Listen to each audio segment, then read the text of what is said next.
लातूर जिल्हा परिषदेत सगळ्यात जास्त जागा मिळूनही काँग्रेस सत्तेपासून दूर राहणार हे आता जवळपास स्पष्ट झालंय। अध्यक्षपद भाजपलाच मिळणार हे मुंबईत महायुतीच्या नेत्यांच्या बैठकीनंतर स्पष्ट झालंय। पण आता भाजपमध्येच अभिमन्यू पवार आणि संभाजी पाटील निलंगेकर असे दोन गट पडलेत, त्यामुळे अध्यक्ष कुठल्या गटाचा होणार हा मोठा सस्पेन्स आहे। लातूरच्या जिल्हा परिषदेत काँग्रेस सगळ्यात मोठा पक्ष जरी राहिला असला तरी महाविकास आघाडीच्या बाकी घटक पक्षांनी म्हणावी तितकी मजल मारली नाही, त्यामुळे बहुमतापर्यंत पोहोचणं त्यांच्यासाठी अशक्य होतं आणि यामुळेच चांगला स्कोअर करूनही अमित देशमुख यांचा प्लॅन फसला। तर 2017ला 36 जागा मिळवलेल्या भाजपला यंदा फक्त 18 जागांवर समाधान मानावं लागलं। पण राष्ट्रवादी काँग्रेसच्या 12 जागा सोबत घेऊन त्यांचं बहुमत पूर्ण होतंय।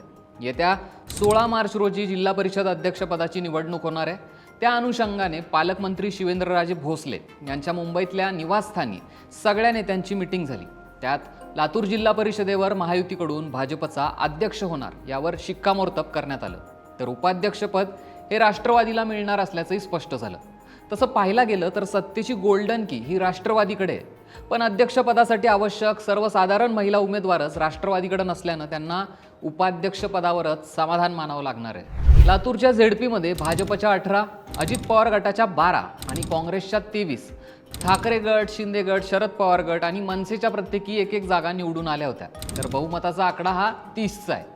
काँग्रेस हा सर्वात मोठा पक्ष जरी ठरला असला तरी जागा जुळवणं त्यांच्यासाठी कठीण होतं आणि त्यामुळे महायुतीची सत्ताही फिक्स होती। एक हाती सत्ता आणण्याचाही भाजपचा डाव होता, पण नेत्यांमधले आपापसातले हेवेदावे आणि अंतर्गत गटबाजीचा फटका हा निवडणुकीत भाजपला बसला, अशी चर्चा सध्या सुरू आहे। महापालिकेच्या अनुभवातून नेत्यांनी काहीच धडा घेतला नाही आणि त्यामुळेच जिल्हा परिषदेवर 100% भाजपची एक हाती सत्ता आणण्याचं स्वप्न पूर्ण होऊ शकलं नाही।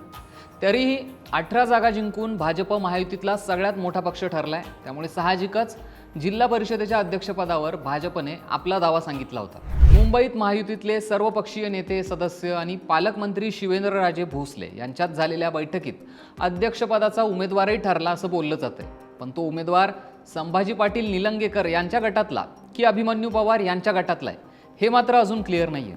भाजपकडून औसा तालुक्यातील लोदगा गटातून पूनम मुक्ता, देवणी तालुक्यातल्या वलांडीतून उषा पाटील आणि निलंगा तालुक्यातल्या सरवडी गटातून कविता गोरे आणि रेणापूरच्या खरोळा गटातून शिवकन्या गोड भरले या विजयी झालेल्या आहेत। त्यातल्या त्यात पूनम मुक्ता आणि उषा पाटील यांच्यापैकी एकीच्या नावावर जिल्हा परिषदेच्या अध्यक्ष म्हणून बैठकीत शिक्कामोर्तब झाल्याची माहिती आहे। आता यात उषा पाटील या संभाजी पाटील निलंगेकर यांच्या समर्थक आहेत, तर पूनम मुक्ता या आमदार अभिमन्यू पवार यांचे कट्टर समर्थक संतोष मुक्ता यांच्याच पत्नी आहेत। तर सर्वसाधारण महिला सदस्य नसल्यानं उपाध्यक्षपदासोबतच काही महत्त्वाची पदं आपल्याकडे घेण्याचा प्रयत्न राष्ट्रवादी करेल, त्यामुळे आता अध्यक्षपद जरी भाजपकडे जाणार असलं तरी ते निलंगेकर गटाकडे जाणार की अभिमन्यू पवार गटाकडे हा अजूनही मोठा सस्पेन्स आहे। यावर तुम्हाला काय वाटतं?